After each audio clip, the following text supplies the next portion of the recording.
scrapped WWE title plans for WrestleMania have been revealed. Plus, our two top Raw heels starting to turn face. And a former WWE Champion has made their Impact Wrestling debut. It's all in the wrestling news right now. Lots of chopping and changing on the road to WrestleMania. We've seen Brock Lesnar become the WWE Champion, and due to a lack of options, Seth Rollins moved over to SmackDown for a little bit. If only they had more wrestlers. If only they had more wrestlers. But Dave Meltzer has given some details about what we could have potentially seen Seth Rollins doing on the road to and at the final destination of WrestleMania, hasn't he, Ross? Now brace yourselves, everybody. It's Monday morning / early afternoon, and here comes a Dave Meltzer direct quote. Because there are 2 nights of WrestleMania, they need a WWE title match to headline the other show. The plan for that was originally Seth Rollins, in brackets as WWE Champion, likely against the winner of the Royal Rumble with Big E the favourite, but Kevin Owens and Bobby Lashley were also possibilities. The match in that position may remain the same, but getting there is different. What does that last bit mean, Tom? I mean, that's pretty compos mentis for a Dave Meltzer quote. Because, you know, as we've said many times before, Dave Meltzer writes as jazz happens. And so, but that kind of makes sense. So to punch through that, Rollins, the plan was going to be for Rollins. And we talked about this, I think, about a week ago after day one. There was talk about Seth Rollins becoming WWE Champion at day one and defending the belt on night one of WrestleMania against potentially Big E.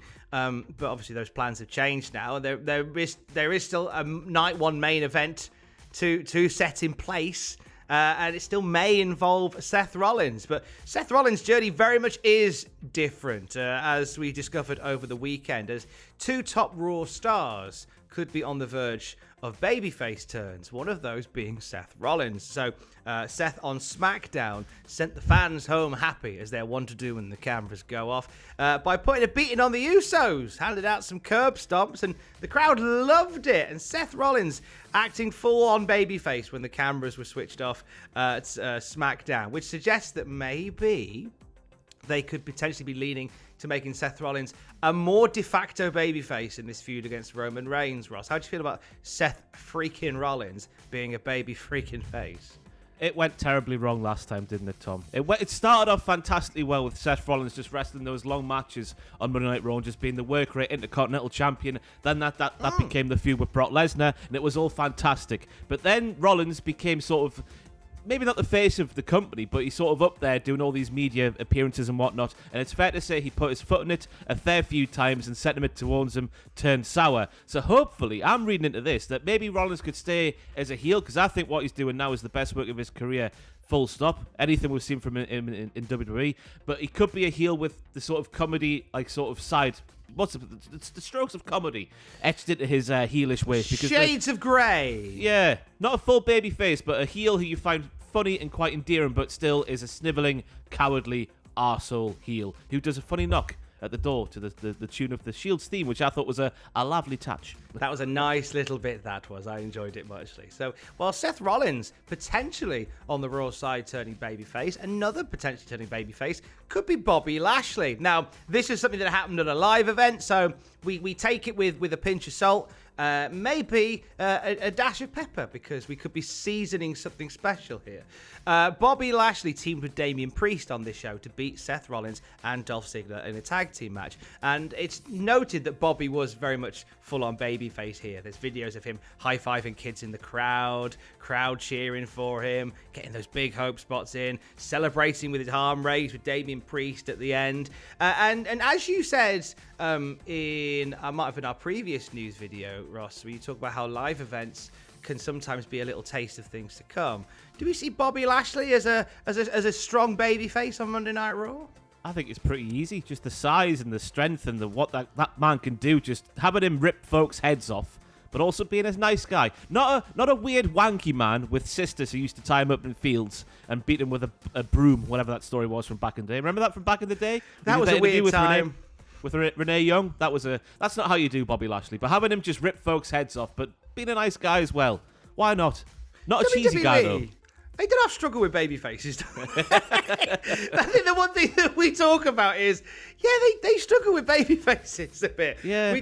We do the classic Raw review on Monday, and we were sort of chronicling the era of Big Daddy Cool Diesel, like a great example of WWE forcing a babyface run that just isn't scanning. And it's incredible to know that this is something that's haunted them since Hulkamania. Like that and Steve Austin being two of the major ones they got absolutely bob on, among others, before you go wild. Talking of big baby faces on Monday Night Raw, one of the biggest on Raw right now, had some nice things to say about Impact Wrestling, because Big E was congratulating Tom Hannifin on Twitter for his new gig as Impact play-by-play, saying one of the very best at his craft, couldn't be happier for my dog. I'm so happy to hear Tom Phillips, formerly Tom Phillips, do this thing in Impact. I thought he was great at Hard to Kill. I think this is a massive signing for Impact Wrestling, because in that weird realm that is the play-by-play commentator for WWE, with all the pressure that's on, all the sort of things that are put onto hamstring, that sort of leave the commentator hamstrung, I should say, and the voices in his head and Vince McMahon shouting. Tom Phillips, as he was known back then, was absolutely fantastic, and for me, head and shoulders like above Michael Cole, for example, in doing the same job as Michael Cole. I thought Tom was a lot more palatable, so to maybe see him in this role where presumably he won't have as much pressure on him and won't have as much like sort of strings attached and being more sort of allowed to do what he wants to do. I think it's very exciting for Impact Wrestling, because I think he's fantastic. Really, really up for seeing what he does there. It's actually Hard to Kill on the whole. Was a really good show. There was lots to love about it. The Women's Ultimate X match was a standout on the night. And we had a few details on how that match came to pass, didn't we, Ross? We do. Tasha Steelz and Jordan Grace had pushed Impact, this is from PW Insider, by the way, had pushed Impact Wrestling Management to hold the first ever Ultimate X match for the Knockouts, but weren't made aware the match was going to be announced. So that was a nice thing.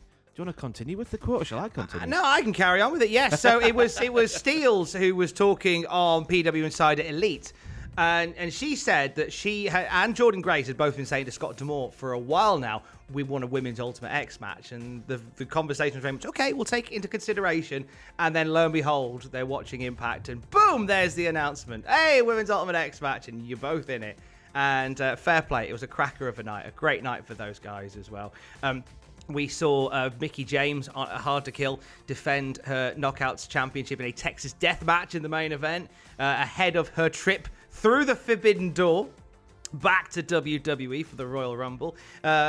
One Moose has seen the door swinging and has had a little peek through and has invited somebody to come on down. Moose put out a tweet saying, I claim to be the wrestling god. He claims to be the head of the table. With all this Forbidden Door talk, what if? Thinking emoji at Roman Reigns. Moose calling out Roman Reigns.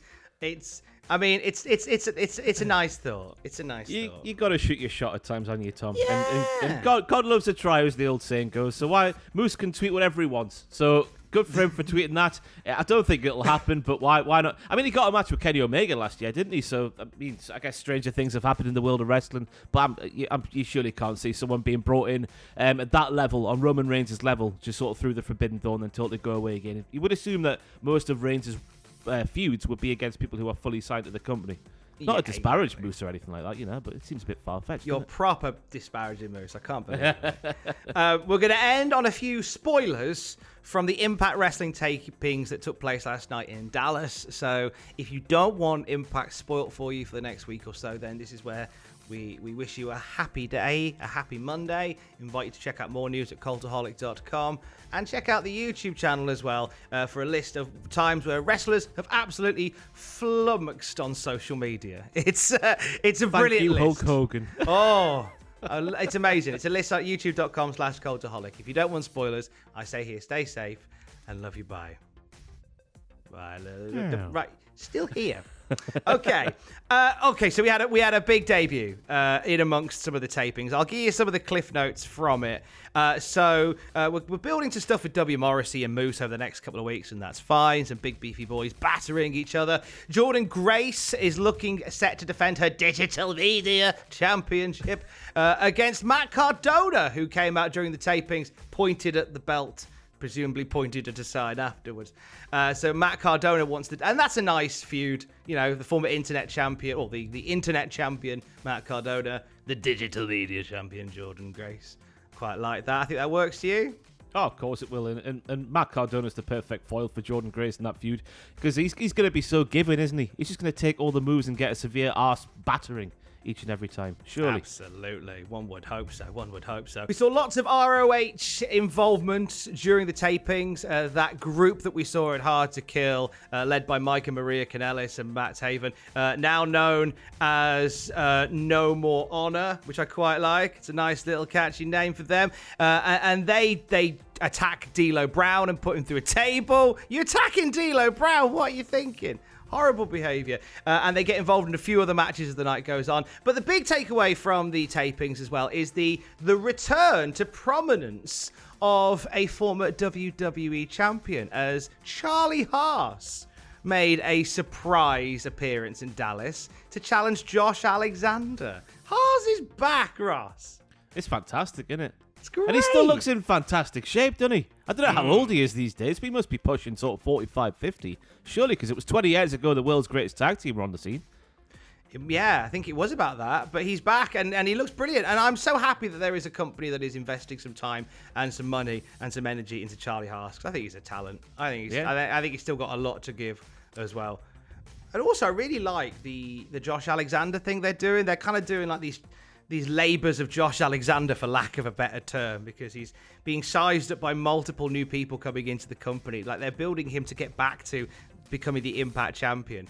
But they're doing so by having him fight off multiple opponents from different places. And Charlie Haas is the next one. It's a great story they're telling with Josh Alexander. Yeah. We should say we hope that Charlie Haas is okay, because apparently he was not loopy during some sort of segment here, Tom, wasn't he? He was indeed. So it was during the tapings that Charlie Haas was wrestling Josh Alexander, as we've talked about. And it led to an angle with this ROH faction running out, getting amongst it once again. And at some point during the segment, as PW Insider rightly says to Ross, Haas was knocked loopy, legitimately stretchered to the back. And now it's after some time, he was back up and moving backstage. PW Insider sources say that he's okay. It was just a very scary moment that you may see played out on television. But Charlie Haas is all right. It was a nerve-wracking moment. That would have been it would have been quite a distressing return if the moment he's back, he's down again. But he's all right. He's all right. We send best wishes to Charlie Haas. Exciting weeks on Impact all the same. And best wishes to Charlie Haas. I think those are the main bits from the tapings. Ross, what are you up to today? What you got planned for this week? I've just got script writing this week and then just the podcast on Friday. It's just a nice, quiet, nice, subdued week at the moment, building towards the Royal Rumble. What you got on? Easy week into 2022. Yeah, I've got a few, some wonderful guests coming up for Desert Island Graps. We have Kid Bandit on the show on Wednesday. You may have seen them on AEW Dark. Naruto running into all of our hearts. They've been a part of numerous independent promotions and they're really shining right now. I can't wait to chat to Kid Bandit on Wednesday. The Classic reviews are back this week as well. The Classic Raw review with Jackins and myself. Classic Nitro review with Sam and I. And the Classic SmackDown review with Matthew and I. It's a busy week on the podcast. Download it wherever you get your podcast from. Search for Cultaholic and it's there. Until we speak again, stay safe. Happy Monday. I love you. Bye.